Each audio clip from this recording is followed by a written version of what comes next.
Welcome to Athens Treasures Live. It's been a while since we've had one of our episodes, and I'm Stephen Sherlin, your host.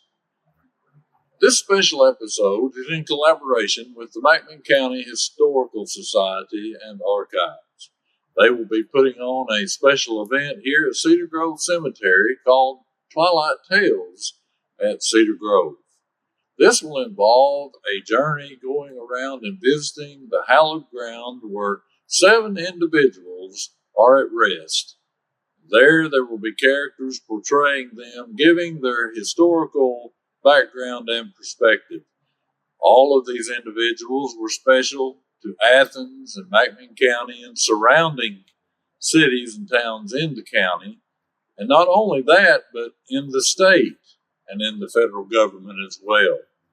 We look forward to making this journey and finding more historical information about these individuals.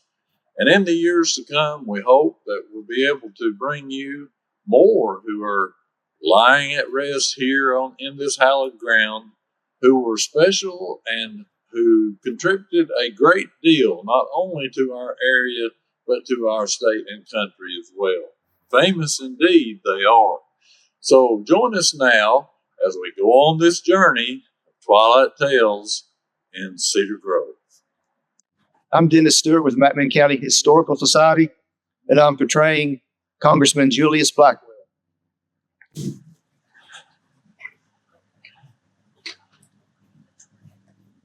afternoon. My name is Julius Blackwell. I'm the town congressman. If any of y'all need a still, I'm the man you need to see, because I make the best stills in the county. All my prices are lower than Chattanooga or Knoxville. My shop is right down there by the courthouse if you're interested.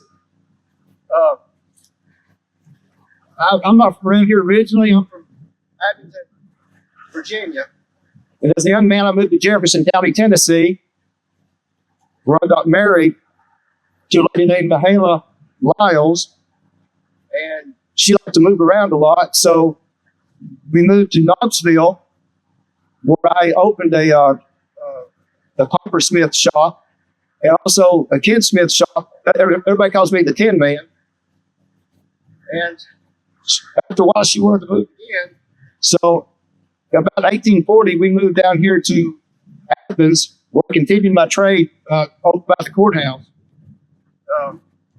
I was director of the state of Tennessee Bank here in Athens. And I served 2 terms in Congress from 1839 to 1841 and 1843 to 1845. And of course, when the Civil War came, this whole area was devastated economically, as was the whole South. And so I ended up dying in bankruptcy. And this is my son. His name was William. And this is his original stone. It's been damaged, as you see, over the years. He died in 1857. And because because my estate was so much in debt, nobody got me a tombstone. But me and my wife, Mahala, we were buried right here, and somebody was buried on top of us.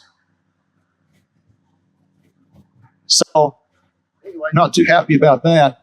But the city has now restricted this area where there will be no more burials, so you don't have to worry about any more desecration. So that's one good thing that came out of it.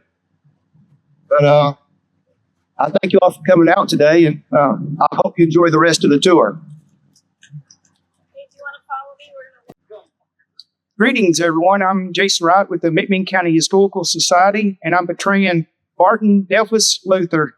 He was the last drummers at the surrender of Lee to Grant at the Appomattox Courthouse in 1865, April 9th.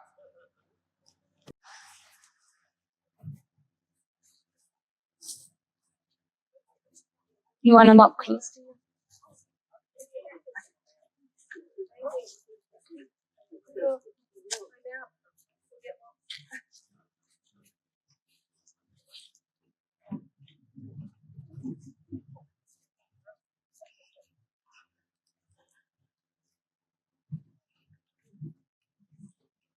Greetings, everyone. I'm Barton Douglas Luther, and I was born October 25th, 1845. And I was born in Buncombe County, North Carolina.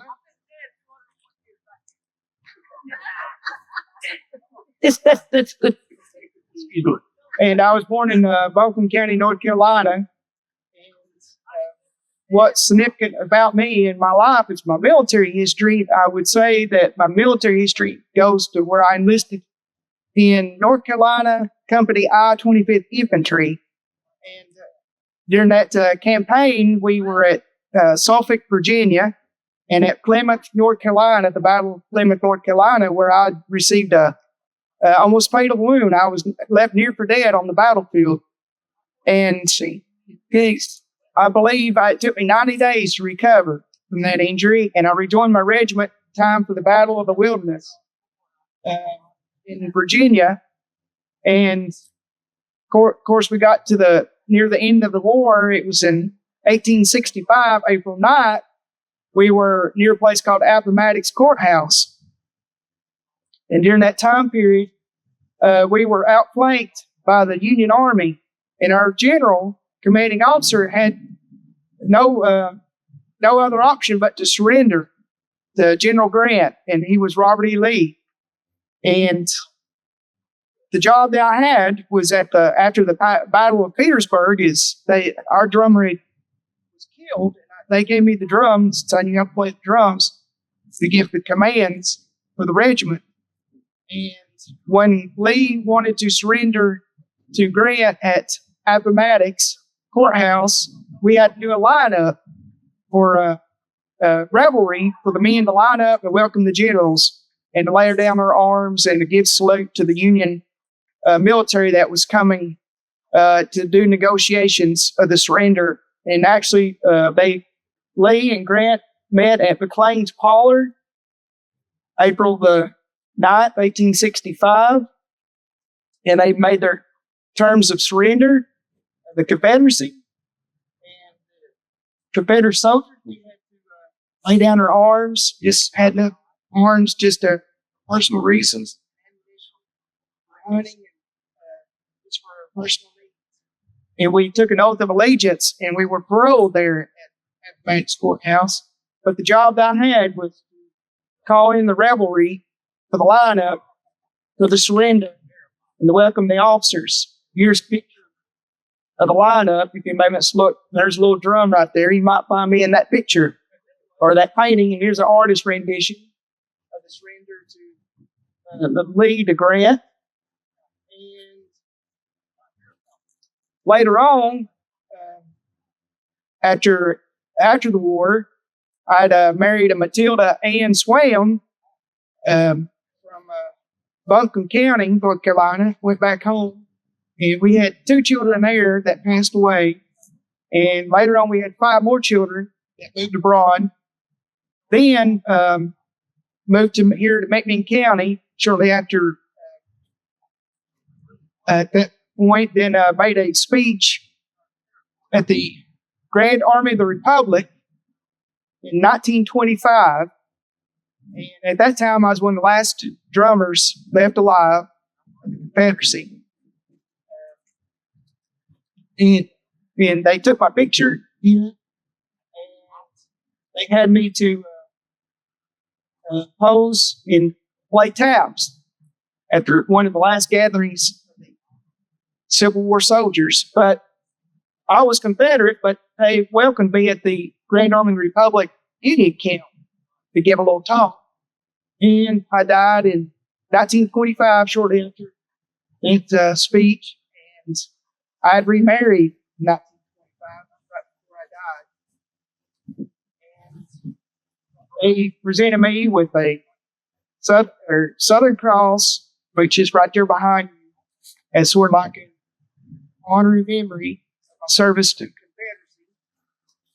And also they placed the Confederate flag, the original Confederate state flag, to remember me at what they call Dedication Day, or now they call it Memorial Day. And I can tell you that I've been here for a long time, undisturbed. I'm here now to answer any questions.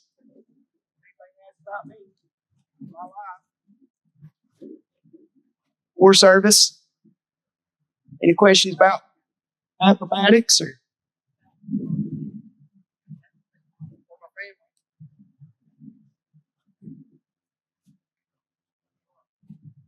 Y'all welcome to look at pictures.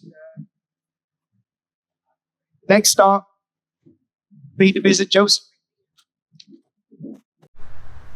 Hello, I'm John Gentry, and I'm playing Governor Joseph McMinn.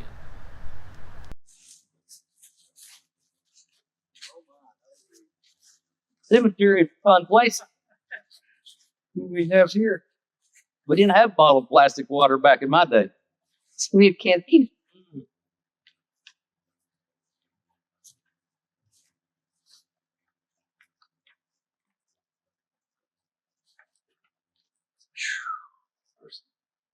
Beautiful evening. I need to ask for some apologies ahead of time. 201 years dead, and my memory's not what it once was. They wrote me some notes. I don't believe it. They said they got it off something called Google. An AI. I don't know what that is. So I'll just start from what I know about. My name, Joseph McMinn. Born 1758, West Marlboro Township, Chester County, Pennsylvania. Any of y'all had any basic history classes? You know 1758 was a unique time in America. I saw a few things. I was the fifth of 10 children born to Robert,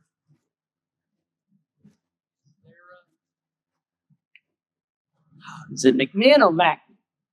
I hear today they still don't know what my name is. Well, guess what? Back then, let me tell you what my name and how it's really supposed to be pronounced. We'll put it into the debate.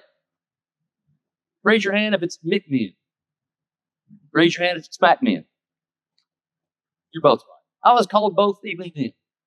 But we answered to both. So I got to see a lot of things. I even saw the French and Indian War. I heard about the Boston Tea Party. Massacre.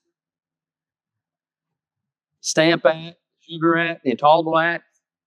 We witnessed all that. We were Quakers. We had a decision to make. We had to make a change. My dad allowed me to sign up. So as a Quaker, I fought in the War for American Independence. We won in 1783 when it was over. We had to move. We had to keep going. We had to farm a lot of land. So they told us about this new Southwest Territory. Not your Southwest Territory you know of today. Arizona, New Mexico, they talk about. Our Southwest Territory was, well, Southwest Virginia, Northeast Tennessee, Cumberland Gap, so. And that's where we ended up in a place called Hawkins County, known today as Hawkins County, Rogersville. And I met my wife there, Hannah Cooper. Married in 1785. We had one daughter, Jenny. I had a little shop. And I guess people liked me. There was a guy named William Blunt. He was our territorial governor. They say there's a high school named after him up the road. And a county. He asked me to be kind of on the territorial legislature. So I said yes. And that began a 30-year career in politics. Public service is what I like. Well, we weren't too far out. We needed to become, we think we had enough people in Tennessee to become a state. So we started this constitutional convention, and I was a member. I played a key role in writing the Tennessee Constitution. And so much so that my colleagues said, why don't you once it's ratified, take it. Washington, D.C. And I was the one chosen. I met George Washington. And while I was there, I had a portrait made of myself. I said, not too many painters back in Rogersville. Same painter that did Thomas Jefferson. That's important. We'll come back to that if you'll remind me. So I'll bring it back, signed. Well, we have to elect the legislature. My neighbors select me to be in the state senate. For 7 of the first 8 legislatures, I'm there. And I can't remember why I wasn't in all 8. If you lose one, you don't want to remember. I don't even know if I lost. But for some reason, I only did 7. But 3 times I was lieutenant governor. 3 times. 1 heartbeat away, I would have been governor of Tennessee. I didn't want him to die, but hey, it's an easy way to get there. So instead, I decided I'm going to run for governor. 3 other people decided to run. Now, here's the difference. I was the only honest politician.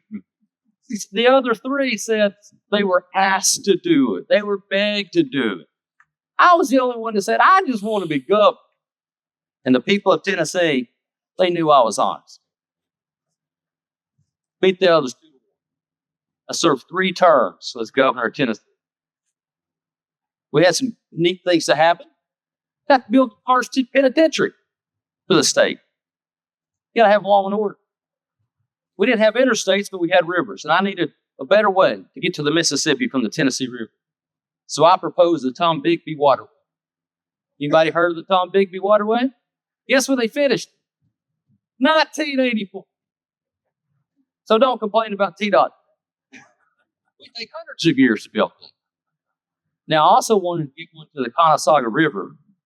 I believe that's Georgia.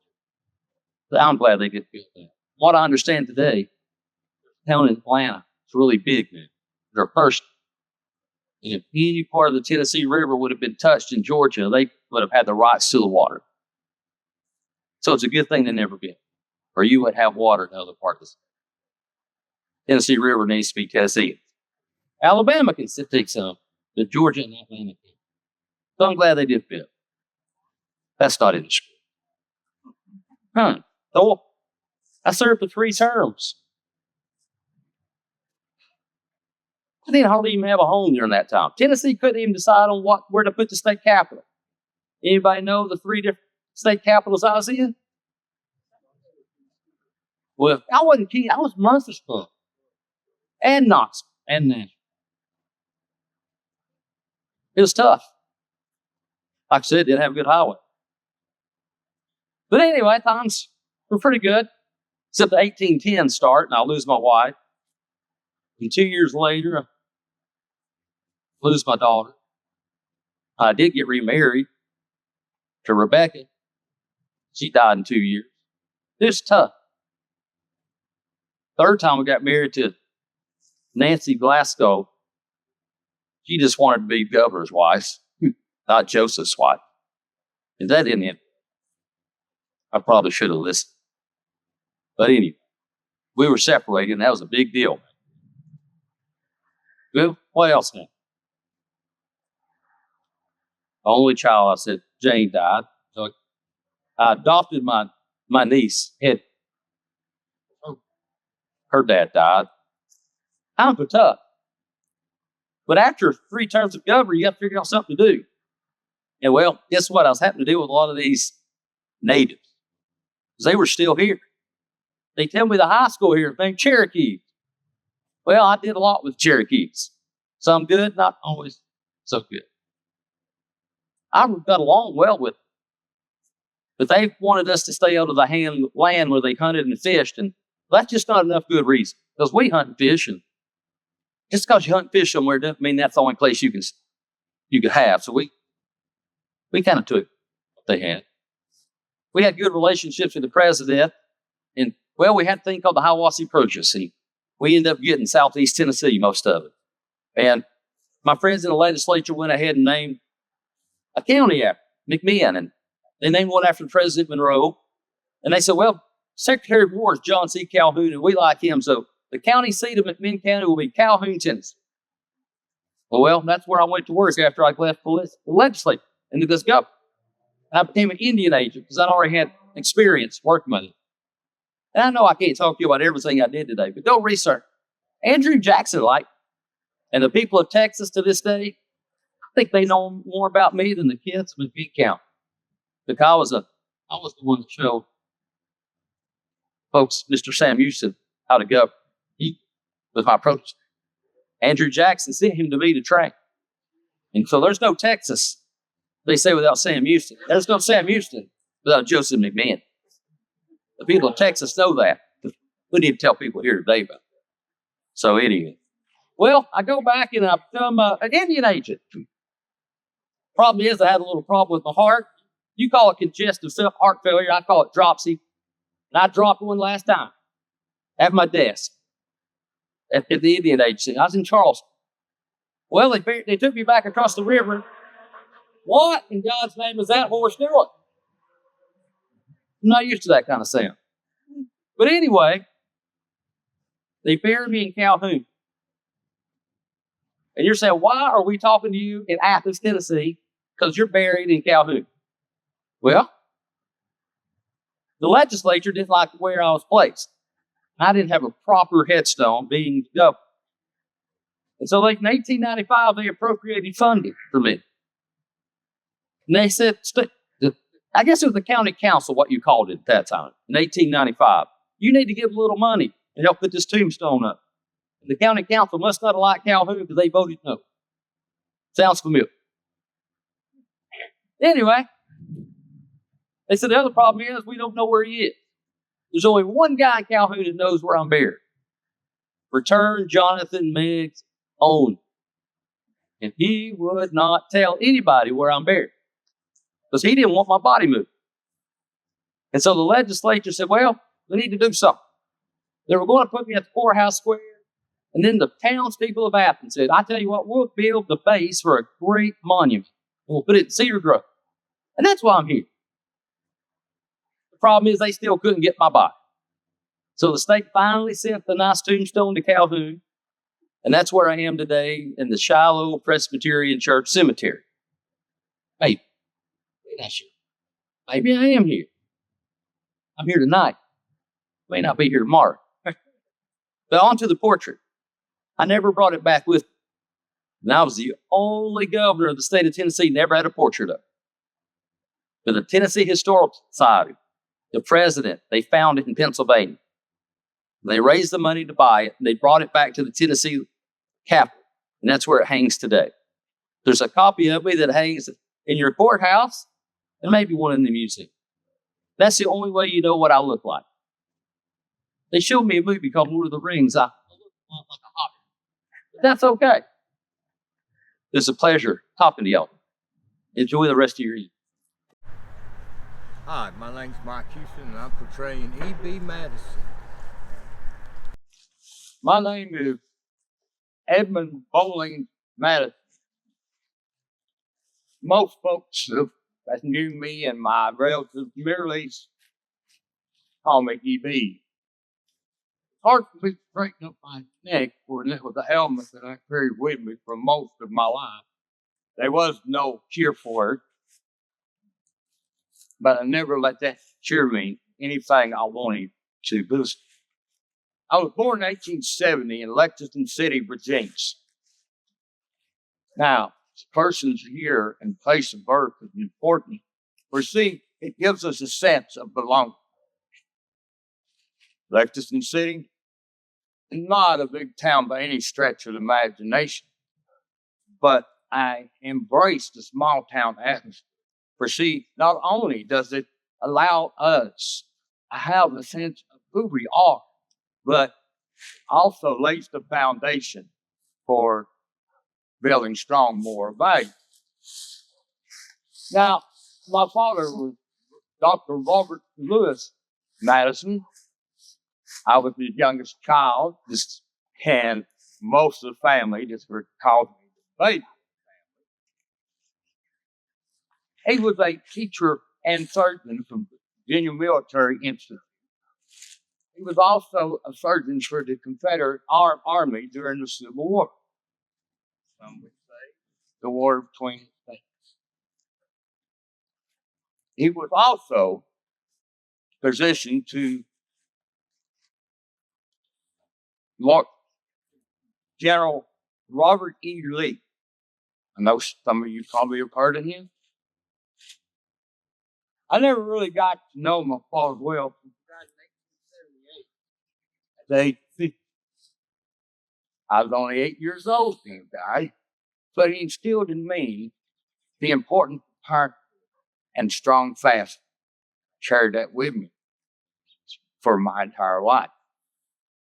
In 1882, age 12, we moved. Small town, yes, but growing and opportunity. Later, I went to Grant University here in Athens. You may say, oh, but we have no clue by that name. You'd be correct in your thinking. Where you see Grant University changed its name to Tennessee West College. Or recent Tennessee West University. I later attended Southern University at Greenville, Alabama, and then later on attended the University of Alabama Law School, in which I graduated. Came back to Athens and read law under Colonel T.M. Burkett. And at the very young age of 21, I opened up my own law office over on Main Street. A few years later, I married the love of my life at the age of 26, Martha Burkett McClendon. So when I think of her, I think of that old adage, behind every successful man, stand a lady. This is true. For Martha was my comforter when things were done too good. She was my encourager at the end of a hard day. And she cheered me on all my endeavors. If it hadn't been for her, I wouldn't enjoy the success as I had. But I think my biggest success as being the father to our only child, Helen Dolly Madison. Our daughter was born in 1897, died in 1990. One of the hardest things that we can do, but yet one of the most rewarding, is to bring up a child.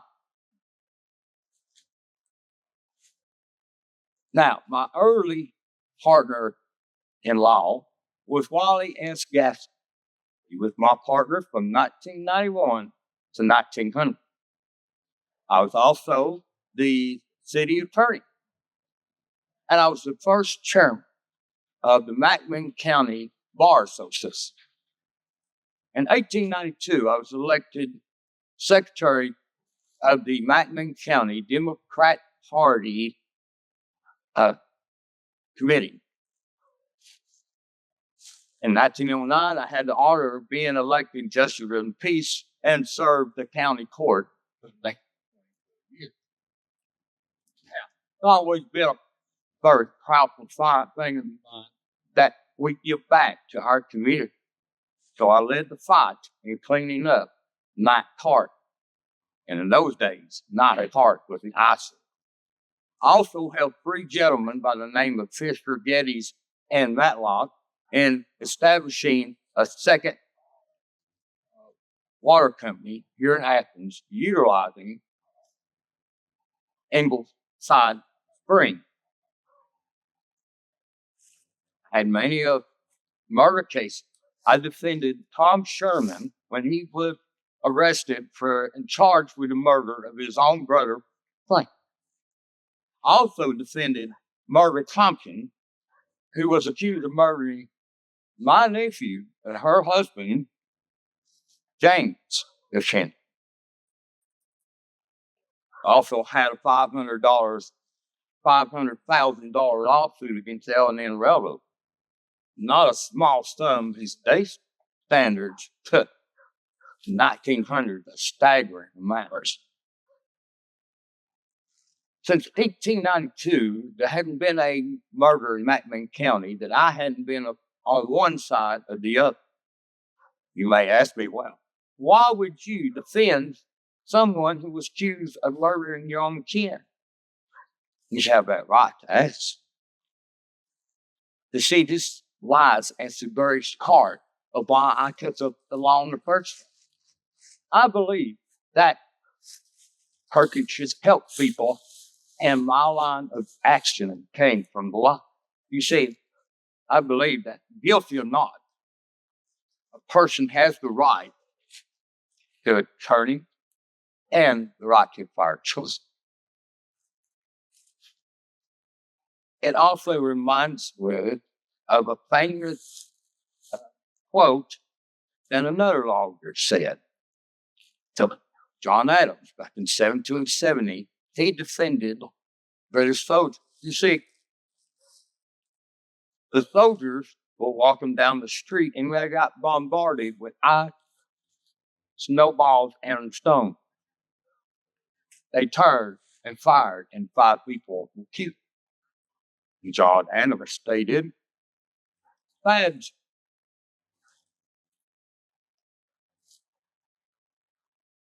regardless of our inclinations or our passion, they cannot alter the state of facts and evidence." By the way, 6 of the soldiers were acquitted and 2 went to prison on charges of manslaughter. Now think of this. Why would John Adams defend these soldiers who were hated? He also believed in the rule of law. For you see, this is in our Constitution. And without it, the U.S. would sink. John Adams said truth was a conviction. Now, I want to relate this to you, not to bring phrases on me or on, but to show you the importance of our parental ancestors, for they laid the path in which we follow.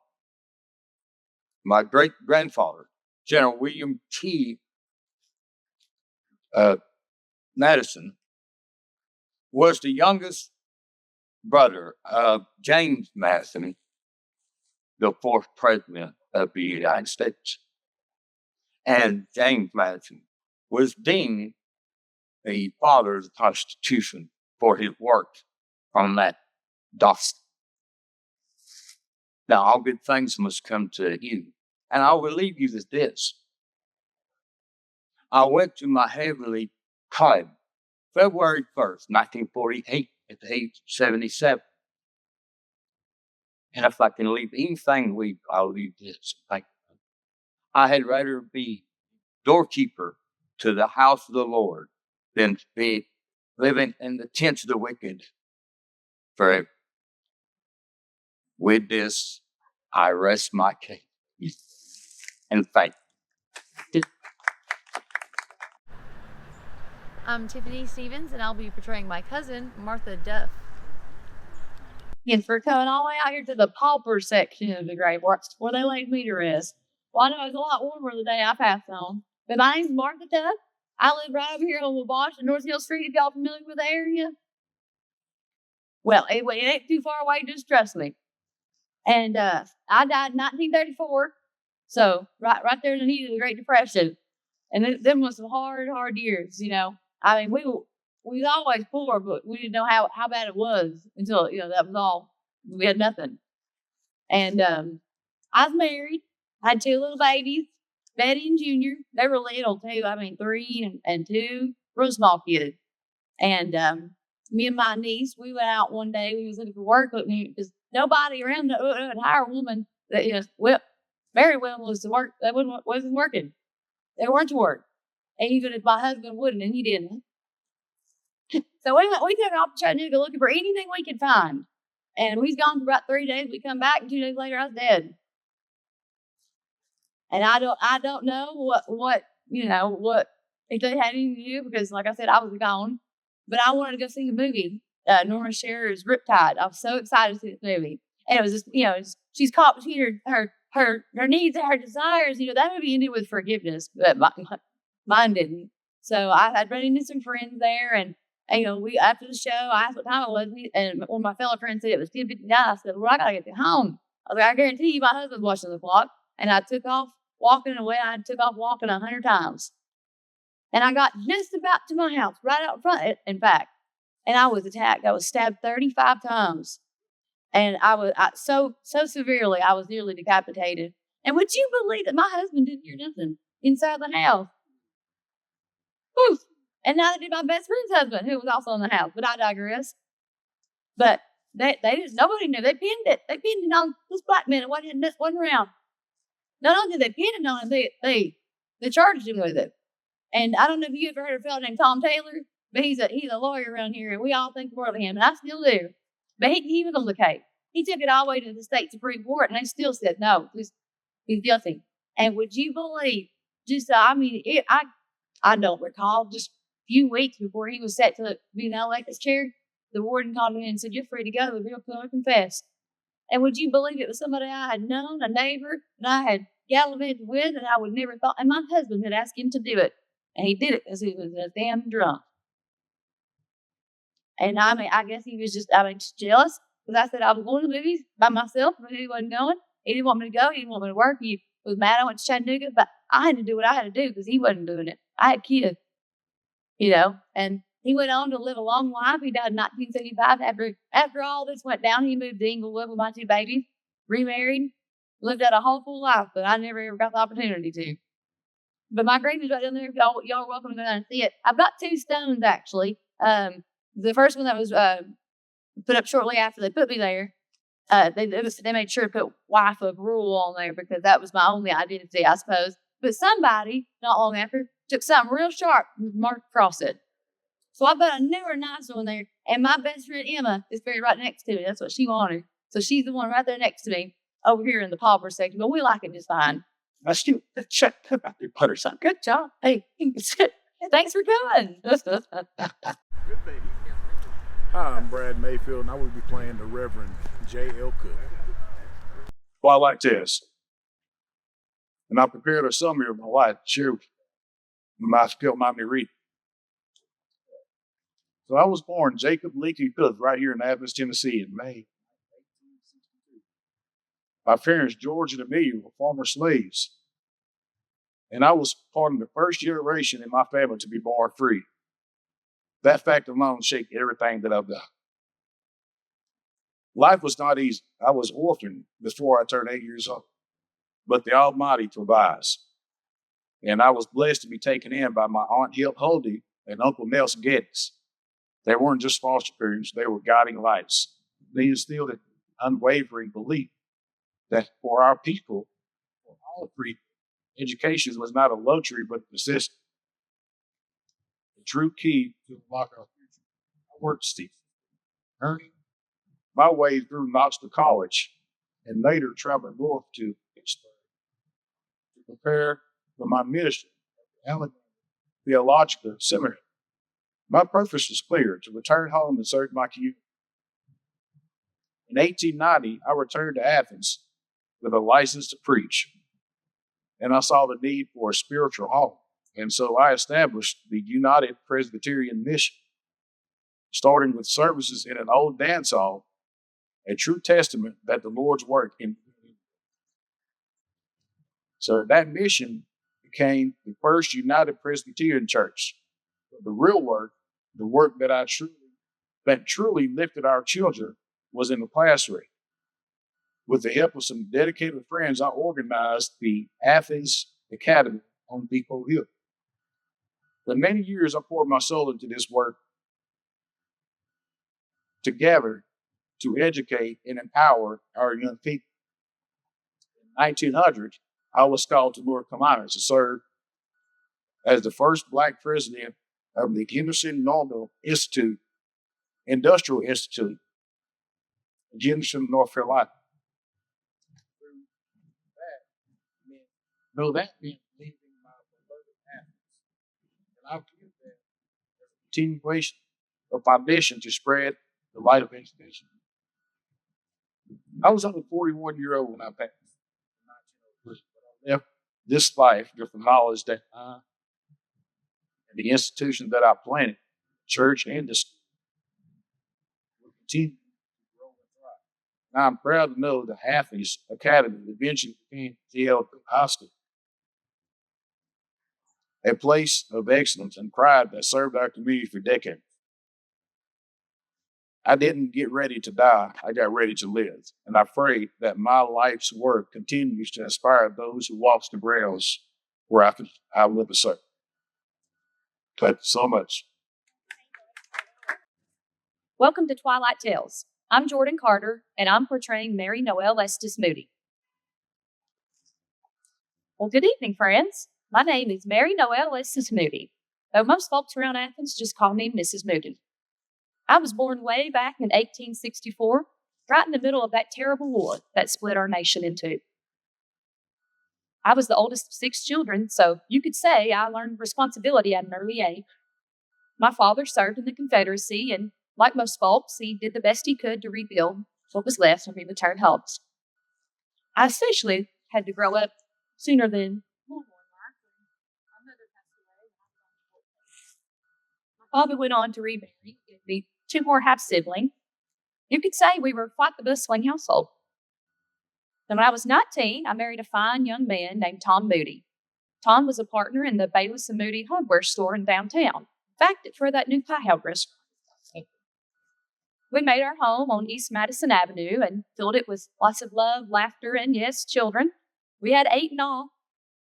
Though heartache did visit us often, 3 of them died at infancy and lay at rest here beside me.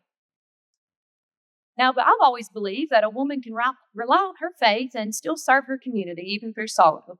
So I did just that. My faith guided me, and I began the first Sunday school program at First Baptist here in Athens.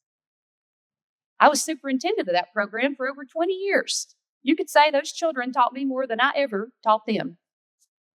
Perhaps what I'm most proud of, though, began in 1891, when a few spirited ladies and I began the Athens Brownie Circle.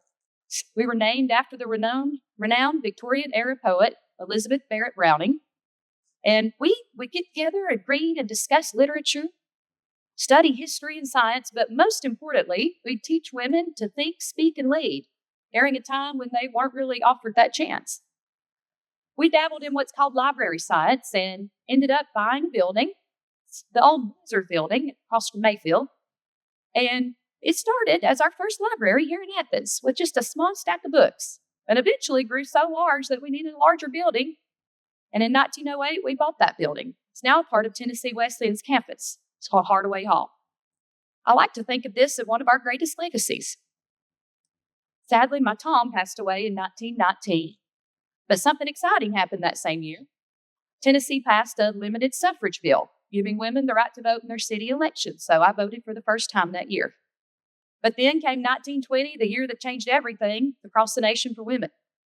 Our very own Harry T. Byrne from Nyota, here in McMinn County, passed the deciding vote that passed the 19th Amendment, allowing women to vote for president for the first time. So that same year, I started and became president of the McMinn County League of Women Voters.